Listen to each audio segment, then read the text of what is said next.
ever watch or see the sitcom Mr. Belvedere? Yeah, Mr. Belvedere. I recall watching that goofy sitcom.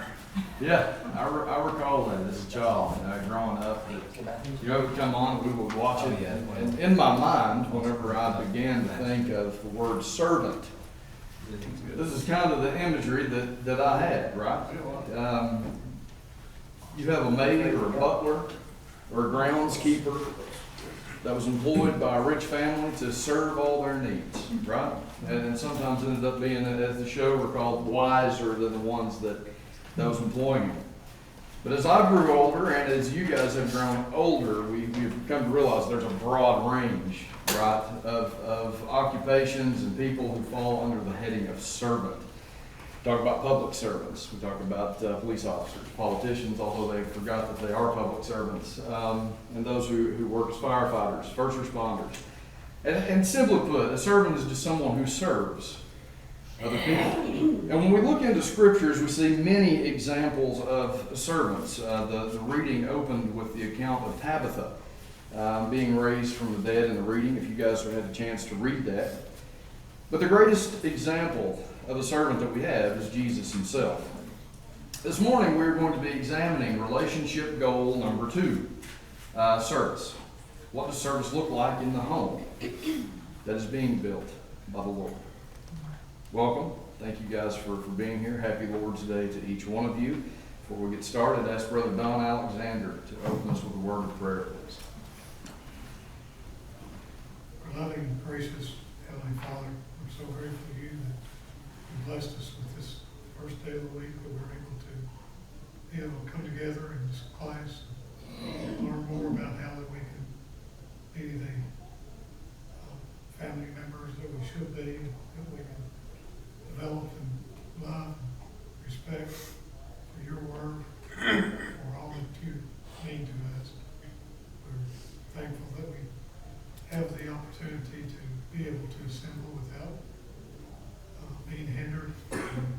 Pray that it might continue to be that way. Ask thy will in Jesus' name. Amen. Amen. Thank you very much. So on your questions that we picked up last class, last Wednesday, I started off with the question, what is a servant? I gave a brief umbrella term that a servant is someone who serves other people, but I'd like to hear you expound upon that. What is a servant to you guys? Someone who puts others ahead of themselves. Okay. Focuses on the needs of others first. What else? Who's going to be selfless, but that echoes fun. Sure, selfless. What does a servant look like? Are they paupers? Are they rich? What is it? What do they look like? What do they look like? All shapes and sizes. All shapes and sizes.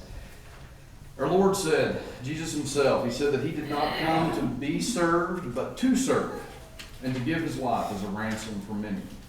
He came to serve us. He came to serve the will of his Father, and the process served all mankind by humbling himself and sacrificing his life to buy and to purchase our freedom from sin. If one thinks of himself to be above the role of a servant, we, or he, or us, we have much to learn about what it means to be humble. In Matthew, the 20th chapter, in a verse preceding Jesus' declaration that he came to serve and to speak what it takes to truly be a humble servant, Matthew 20, 26 through 27. Will somebody read that? It is not this way among you, but whoever wishes to become great among you shall be your servant, and whoever wishes to be first among you shall be your slave. Very good. So a true servant of God is not one that just submits to God's wishes, but he puts the interest of God and others ahead of his own interests, like we have talked, selflessness. For me personally, this is hard to grasp. Does anyone else feel that way? In this society of a me first world, does anyone else have an issue with that, or just me? Just me. Okay. All right. Thank you guys for catching me as I fall. That was a trust exercise. I have trouble with this. Not that it's blatantly obvious, but in reflection during this study, when we start to look deep within ourselves, right, I find little selfish things that I find about myself, which is putting me first and not others. In Philippians 2:2-11, we're told to adopt the mind of Christ, the perfect servant and our perfect example. So as God's children, we must be united in Him if we are to have the same mind, the same love, and the same unity in spirit and purpose. But how do we do that? Philippians 2:3-4. Somebody want to read that for me? Do nothing from selfishness or empty conceit, but with humility of mind, let each of you regard one another as more important than himself. Do not merely look out for your own personal interests, but also the interests of others.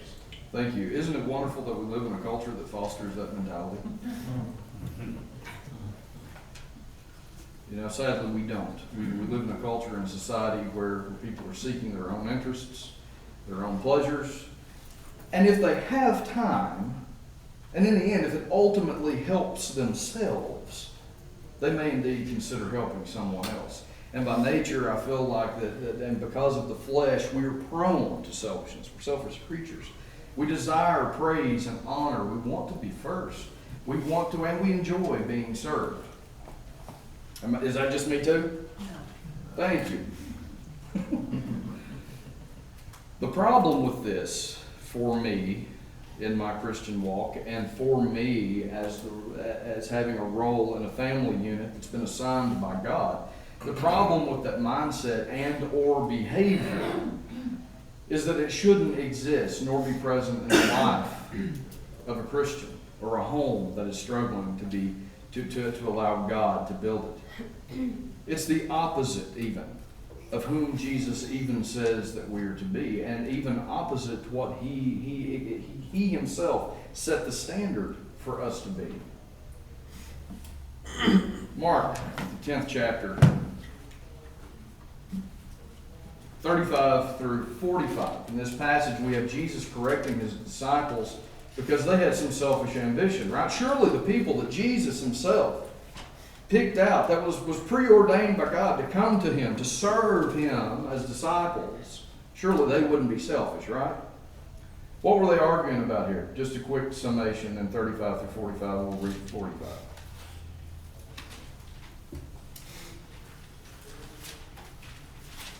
Okay, let's just paraphrase. We're to be servants, right? Period. And in verse 45, he said, even the Son of Man did not come to serve, but to serve, and to give his life as a ransom for many, to be a servant. How do we follow Christ's example of being a servant, and how do we do this as a family unit? Anybody have any thoughts before we proceed? I think one thing that always strikes me about that verse is how worthy Christ is of being served.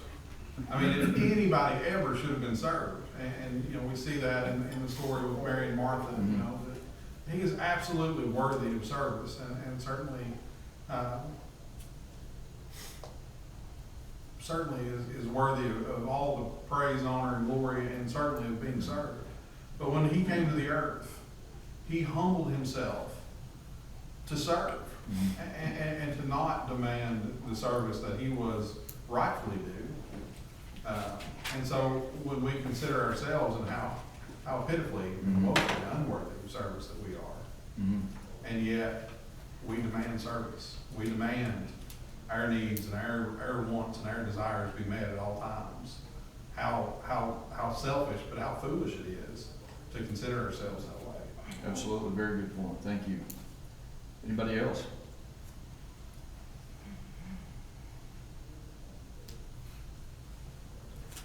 I think Wednesday I sadly wasn't able to be with you guys together, but Brother Kyle covered the love section, right? The relationship goal number 1, love. If we are going to have a servant's attitude, right? We must develop that attitude. And in my mind, with what I've said previously, whenever I look at my own life, I feel like that developing this servant's attitude is quite possibly one of the greatest barriers that we have in front of us to actually becoming a servant. Any thoughts on that?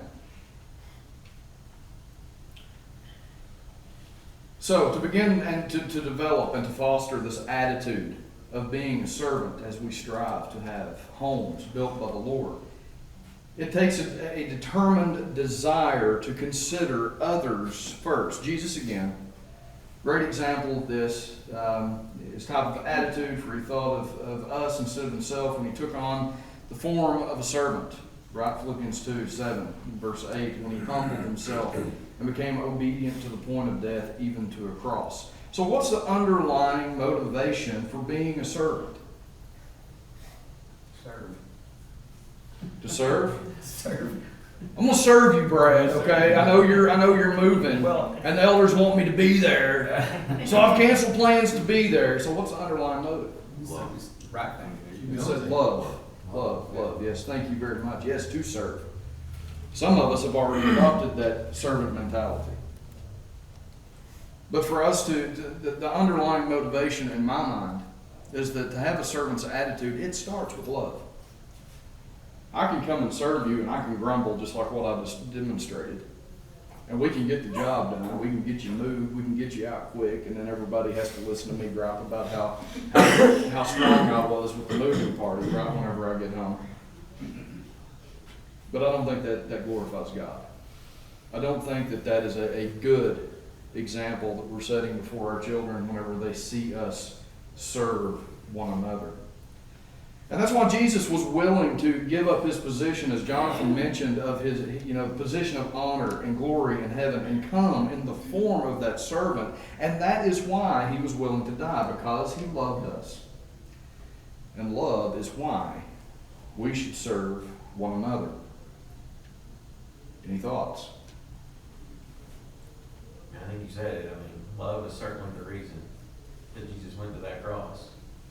Absolutely. And that was what put him there. And if we recognize that love and what he did for us, we ought to be able to foster it for one another. Absolutely. And we're human and in human bodies, and we struggle with that from time to time. But hopefully, with time and effort and study and everything, we can continue to grow and be better than that. And we all do struggle. But if we're struggling, we're still going towards a goal. Right. It's when we quit struggling. Either pride takes over an ego and we think we have it all figured out, or we simply don't care, right? So Galatians, the 5th chapter, I know you guys probably looked at this Wednesday. We're going to hit a few things that you guys did. But through love, serve one another.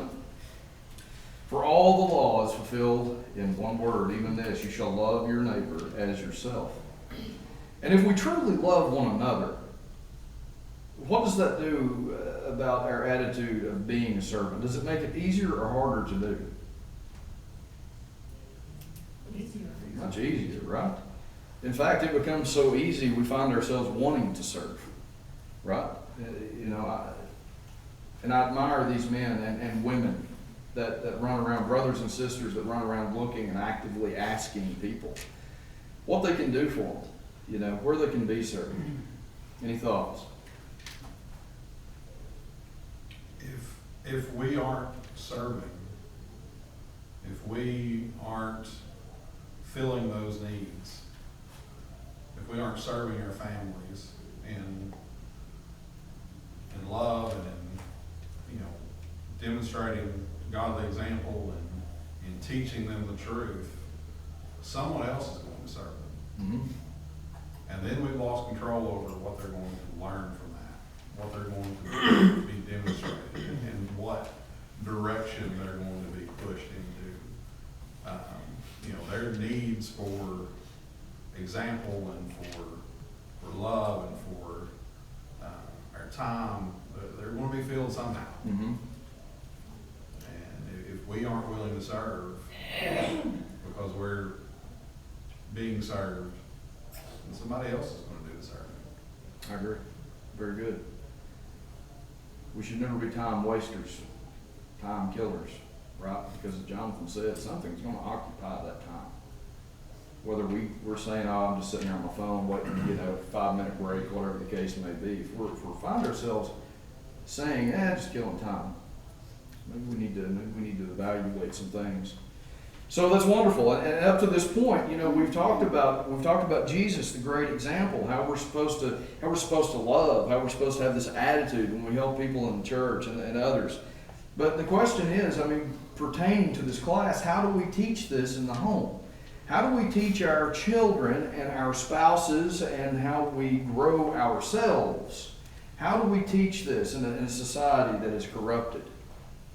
In a society, in a culture that's so divided by hate and violence? How do we do this? I think it's leading by example, right? I think it goes back to a few classes prior to this where we were talking about this family first mentality, right? And in our reading from the study guide, Brother Crozier references John the 13th chapter, verses 1 through 20. We're not going to read that, but flip over there for a memory refresher. And someone just summarize for us what's going on here.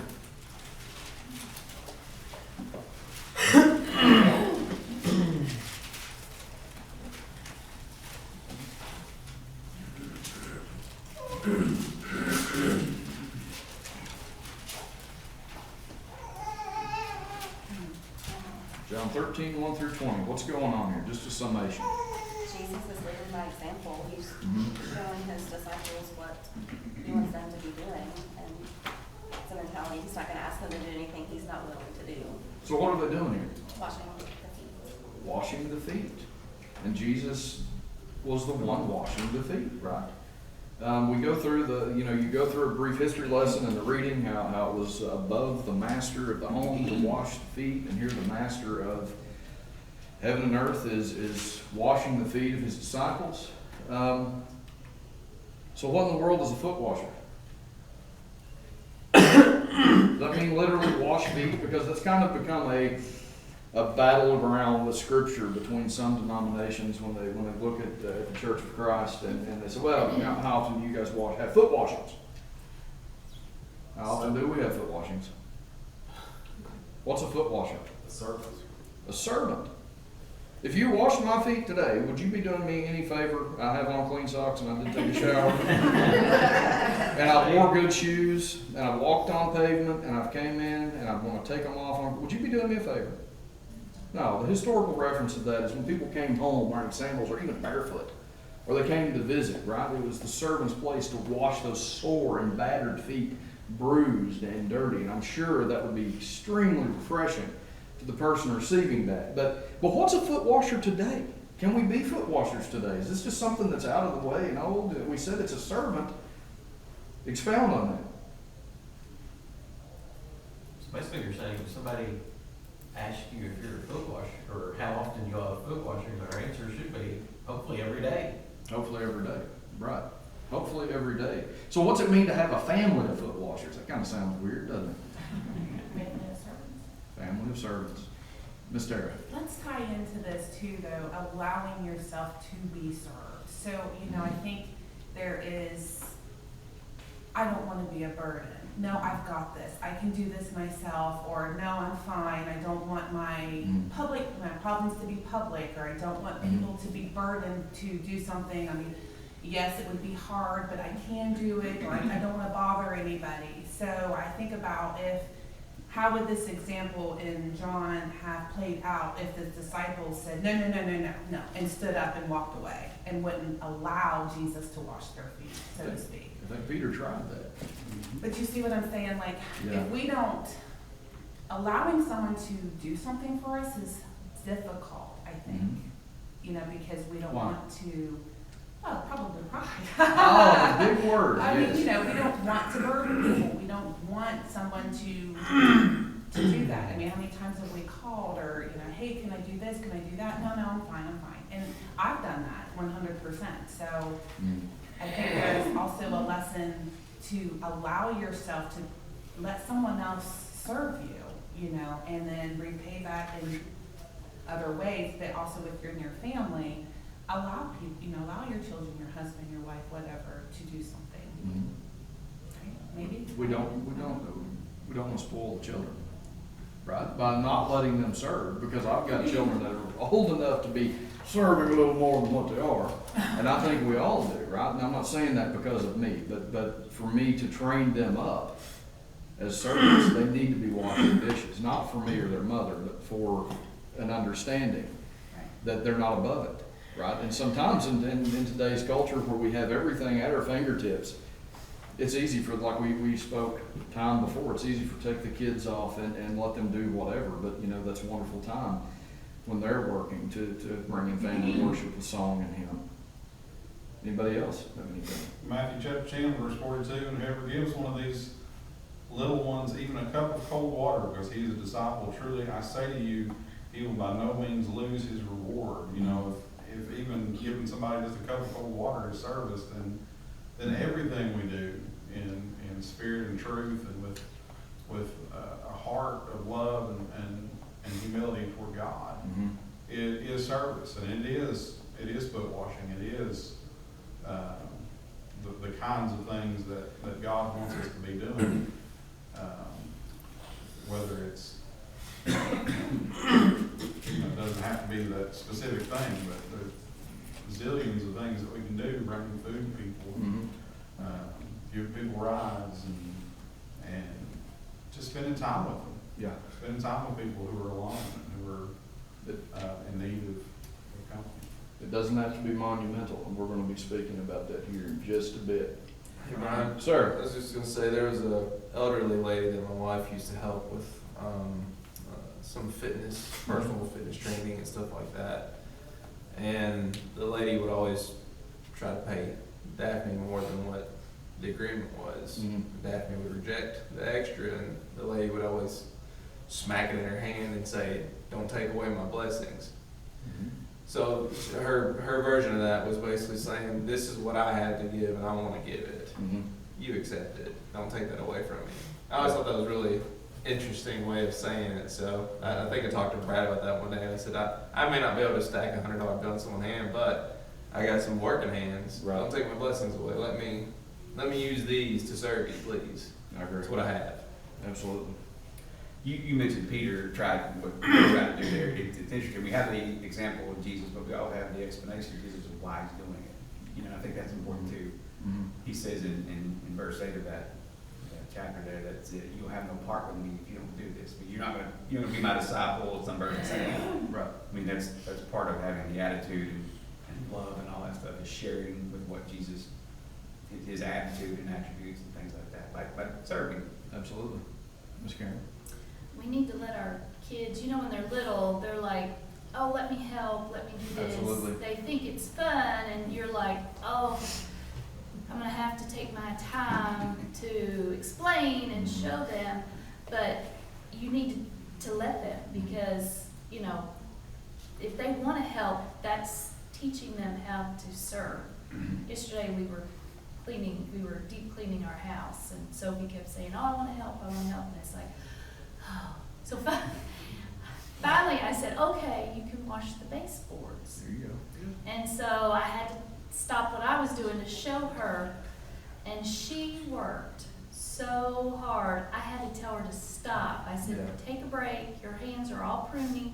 Wearing me You out. can Right. finish this another day. I mean, she was just so excited that we were allowing her to help. Yeah, that's great. That's And great. that's what we need to do that for our kids, because I agree. at that age, they really want to. I agree. Thank you. And that always makes me wonder, you know, where do we break that in them along the way? You know, where do we fail? Because I see it in Avery, you know, he's 2, and you tell Avery you want to help do something, he's yes, Mhm. you know, he's all about it. Unless it's picking up his toys, you know. But you know, can you take this to Mama and help Austin? He's all about it. And where do we fail along the way to, as she's saying, to grow that? And, for me and my family, maybe it's to the point that they get old enough to see my attitude in service. I think sometimes. That's harsh, but, I'm kind of like here, I'm like, I don't want to take the time to teach, right, but then also I like it done a certain way. yeah. Like when Jonathan will help him fold the towels, usually I go behind him and I refold them because I have a certain way I want them folded. Yeah. And I need to learn to let some of that go. And I think like you and like Miss Tara and like myself, the ego and pride is getting in the way of letting that happen. That's my set, because I deal with the same thing. Why do I want people to help me whenever I can go out and knock it out, and get it done, and it's done the way I want? You know. Well, I think Karen hit on an important part of that too, is time. Time. You know, whenever, I was thinking about that, you know, if you restated, the parable of the rich young ruler today, Mm-hmm. or, not necessarily a parable, it's I got you. Account. would he go away sorrowful because he had to sell all his possessions, or because when Jesus demanded of him, give me all your time? Yeah. And I think in our world today, and particularly in this country and the developed world, we are so wealthy relative to humanity that it's easy for us to say, well, somebody needs something, well, kick them a few bucks. You know, here's $20, here's this, that, and the other. And we go off and we're satisfied that we helped. Yeah. Because it's easy for us to give a little bit of money than to stop and give her time. And it's like she's saying about teaching our kids, it's easy for us to say, just let me do it because I can zoom it in the dishwasher, I can do whatever, than to stop and take that time to teach and to give them that example, to serve them in that way, because it doesn't serve our desires to move on and get on to the next thing. Absolutely. Very good, guys. Thank you. So we're a family of foot washers, a family of first mentality, who are seeking to serve others for God's glory, not our own. That's, as we spoke, is a stark contrast in the relationships goals that we're finding in the society today. And I know Brother Kyle mentioned Wednesday about competition. Have you guys ever seen or known families where within that family unit it's just perpetual competition? It's not only between the children, you know, but it's between the spouse, competing, you know, between husband and wife. Who's the best cook? Who's the most efficient in bringing home the bread? You know, whose day has been worse, right? I love a good friendly competition. But if it's something that is perpetual in our houses between our spouses and our children, I don't think that should be the case. The only competition that should be sought with fervor and diligence in a house that is being built by the Lord is described in Romans chapter 12, verse 10. Love one another with brotherly affection. Outdo one another in showing honor. What does the competition look like in our home? What's the primary competition that we see in our homes today? That's something for you guys to take home and to ask as a family unit. Are you and your spouse busy working hard to show greater honor to the other? Are your children busy competing in their honor and service to their parents and their siblings? Because if we can't get it going in the house, in the home, we're not going to get it done in the church. We're not going to get it done in the community, and we're definitely not going to be doing it in our neighborhoods if we can't get this locked down in our home. And for me personally, this is not the case in my home. But it needs to be. And we need to be a family unit that are praying to this end. A family unit that we're asking God's help to lead us to become the servants, the family of foot washers that we should be. And you know, if the spouses, if we're busy putting each other above ourselves, how low would the divorce rate be today? And all the petty arguments that take place between spouses, maybe I'm alone with this too, all the petty arguments that take places between our spouses, and compete for our time to serve one another, that limited time in our little itty bitty day on earth here. How wonderful that would be. Husbands, are you tired at the end of the day? Guess what? Your wife is too. Wives, are you tired at the end of the day? Guess what? Your husband is too. Somebody explain that picture to me, please. I'm sure you've seen that before, and I would like to get somebody's explanation of what's going on here in this picture. She doesn't see that he's being smashed by the rock, and he doesn't see that she's being bitten by the snake. Yep. Something like that. I remember it. Yeah. So each one saying, the man at the top basically saying, why won't she try harder? Yeah, that's it. The woman at the bottom saying, why won't he pull harder? Are you seeking to serve your spouse?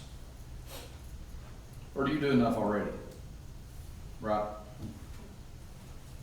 I shouldn't have to serve my spouse if I've spent, 14 hours at work. Let's go back to the story in John, the account of John, where Jesus was washing the feet of the disciples. Do you know what time frame this is? What was going to happen that night? I'm sorry?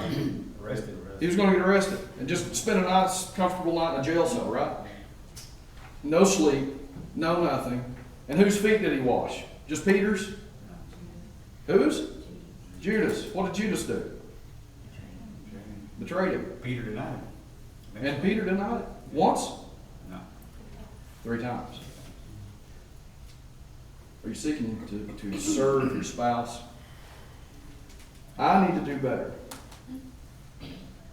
And as we spoke, the service that we provide to our spouses doesn't have to be something that's monumental. We don't have to make an announcement before we do it either, right? It's not tit for tat. I'm going to rub your back, you can brush my hair, right? I rubbed your back for 5 minutes, I get a 5-minute foot massage. This isn't where I'm going with this, guys. So whenever I say, this should be something that maybe your spouse doesn't even know that you're doing it.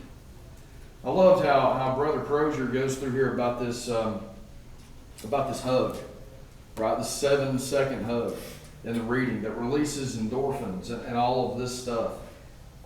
Do you hug your spouse like that? You hug your spouse when you come home. We need to be making time for this. I feel like so often we're so just excited to be home that we lavish hugs and kisses and adoration and praise upon our children, and rightfully so. We should be doing that. They should know that they're missed and loved and valued. But we don't need to be neglecting our spouse, because we need to be making time to serve one another. Because after the kids are gone, who are we left with? We're left with our spouse. And whether you're left with a spouse that is happy or a spouse that is bitter, I think it comes back to our servitude. Any thoughts on that? I don't blame you, it's a touchy subject. I do enough already, right? I was going to say, it's just tough. I was going to say it's far ago, but it's like we know what we need to think, we know how we need to feel about it, but knowing and doing, back to the old expression, 2 different things. Spirit's well and flesh is weak. It can become a vicious cycle. We all know this. Mm-hmm. We've all experienced it, where there's even been times I've had a hard day, and on the way home I'm like, all right, look, whatever happened today, Daphne experienced the same thing. Mm-hmm. I don't know what she experienced maybe, but in my mind I'm trying to set that right. But as soon as I walk in the door and I see a pile of dishes, or maybe the living room looks like kids exploded it, well, what did you do today? What happened? Mm-hmm. That's comes out quicker than Mm-hmm. you stop and think, well, maybe Mm-hmm. there was a catastrophe today. Mm-hmm. And then, I don't know, I just... So for me, you mirror me with that, right? For me, I need to stop that. I need to stop having, it's a stressful job I do.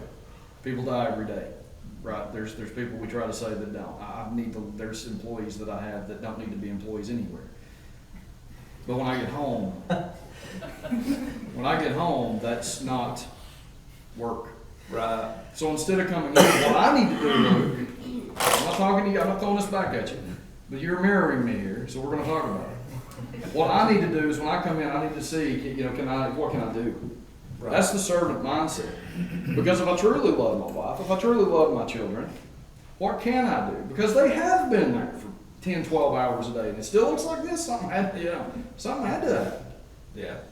Right? So I'm working on that personally. Usually I need about 10 minutes when I get here to kind of, I don't need to be doing that. I need to be doing it on the way home. It's a 30-minute drive home. Yeah. If I'm not getting myself centered and on my feet on the ground by the time 30 minutes is over, I need to be spending more time during that commute in prayer personally. Well, there's an attitude that all of us can adopt. It's not my job. You know what I mean? It's not my job to do this. When you walk into the house and whatever, if you see something that bothers you, take care of it. Yeah. You know what I mean? Just saddle up, take care of it. Yeah. Drop your ego, drop your pride, You gotta kill it. do it. And our kids are seeing this. Jonathan, to your point, at what point do they see that they stop wanting to help when they see my attitude when I come in from work? And the help that we give in the home to one another? Well, and it's easy for us to not pay attention to the differences in what we've done that day and realize that we're different kinds of tired. When I come home from work, I have to remind myself, and I compare it to, I know you've seen Jeremiah Johnson. Mm-hmm. Remember when the Army guys in the search party come and want his help to find the people in the wagons, and he's just stunned because he's hearing someone speak English to him for the first time in however many months or years he's been up in the mountains. And when I come home, that's how my wife is, because she's had a 2-year-old and a 2-month-old, and she's been trying to figure out what they want all day long without much help. And I deal with some people that can at least speak English and at least tell me what they want. And so when I come home, I have that choice to grumble and I don't want to do this or that, or to recognize that I haven't dealt with what she's dealt with all day. Yeah, she hasn't dealt with what I've dealt with all day. Well, let's trade places. Let me deal with some of that and take that off of you so that we can work together and we can get through this evening. We can show our kids love and show them that peace and harmony can reign, that it doesn't have to be grumbling and chaos. Yeah, very good. Anybody else? I'll tell my dad here a little bit. Okay. I remember him coming home and saying stuff like, "You don't know what I deal with." You don't know what I deal with. Well, we all have those things that we deal with. Doesn't matter.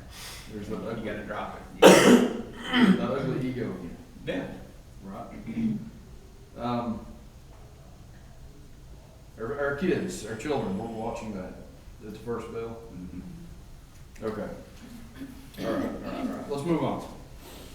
So we want to foster this mentality of love.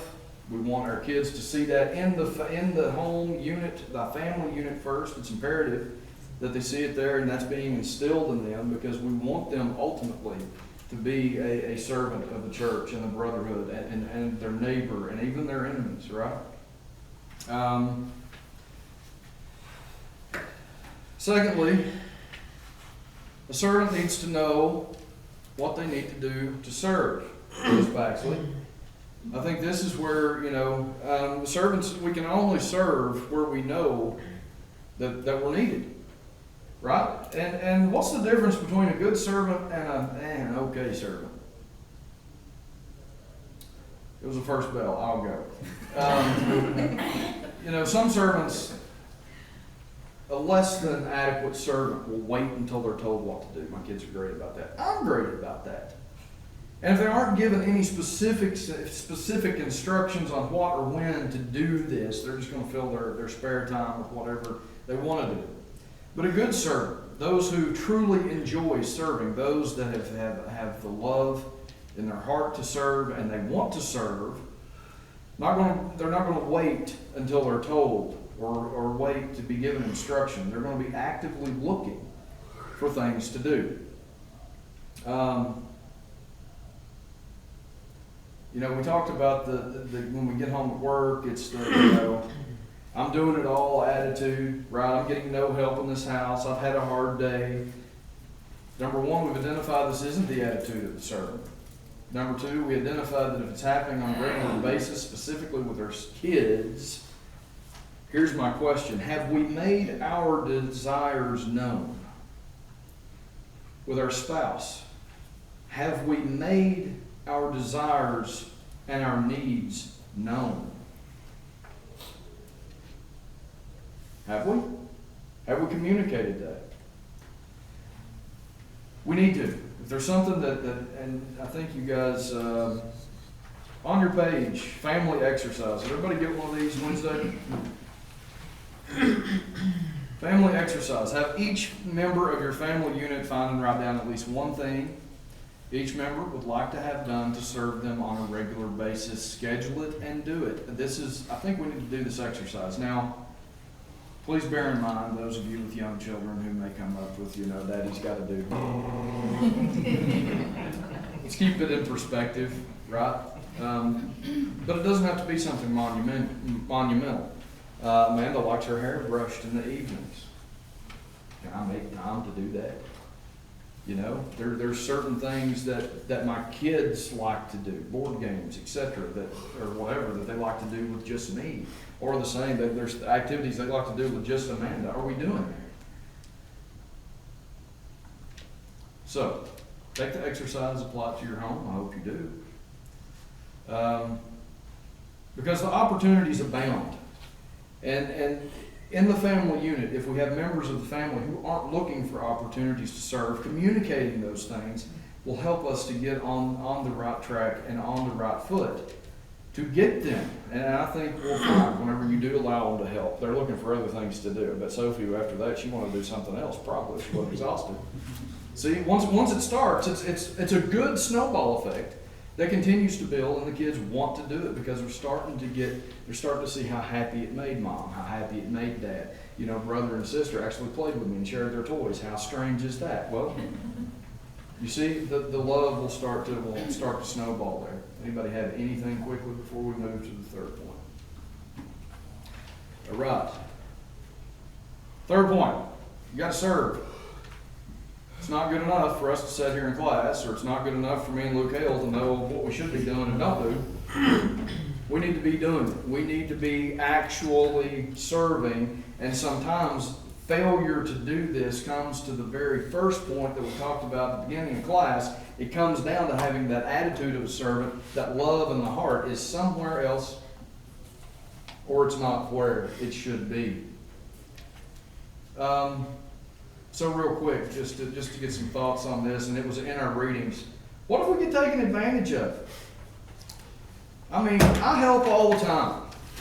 I'm doing this all by myself, and then here Brad calls wanting me to do something else. What if we get taken advantage of? We don't want that, do we? It's 2021 America. Somebody's going to take advantage of you and you're okay with that? Are you okay with that? We got time to talk about this. Do we ever have that thought? I'm being taken advantage of? Guess what? Who cares? The Lord doesn't. Because the Lord looks at that, and whenever you're saying, I'm being taken advantage of, He says, my son left his home with me to come here, and that was enough service for you all to bow down at His feet. Just to come in the flesh was enough. But He came and He served, and He died for us. And He was completely taken advantage of, and no matter how mistreated and how taken advantage I am by my spouse and my children and by this church, by my community, and by my enemies, it does not tip the iceberg compared to the service and the love that was spewed from God through sending His Son here. Thoughts? This is weak compared to what you said, but it was funny because me and two of the brothers about a couple years ago, helped somebody move. Mm-hmm. We brought the truck. We arrived early. Mm-hmm. We actually kind of sort of broke in their house because they weren't there yet to help start moving. We were ready to go. Right. So we got the truck half loaded. Finally, the family shows up. He's like, "What are y'all doing with it? We're almost done, man." Well, his 18-year-old son gets out. Son who goes to the gym and everything. We're hauling couches and chairs, but we look over and he's got 2 pillows and a lamp. That's what he's loading. Mm-hmm. And we just looked at each other. We laughed about that for hours. And there was that moment of we're getting taken advantage of. You know, we're getting all the heavy stuff, breaking our backs, and here they've got a healthy, young, strong boy doing pillows. Yeah. But what we really walked away from that was actually building each other up, not making fun of him, but just spending time with each other and helping each other figure things out. But it was just a funny moment in life, and that split second of this is ridiculous. Yeah. And to take a note from, that was the second book, I'm sorry, and to take a note from Brad's book, good. Because if we're not sacrificing, is that agape sacrificial love? Is that mimicking the love of Christ when we're not sacrificing? And maybe there is that flesh comes on, I'm being taken advantage of here. Good, keep doing it. Thank you guys so much. Work on the family exercise, please. And we have got the gospel meeting.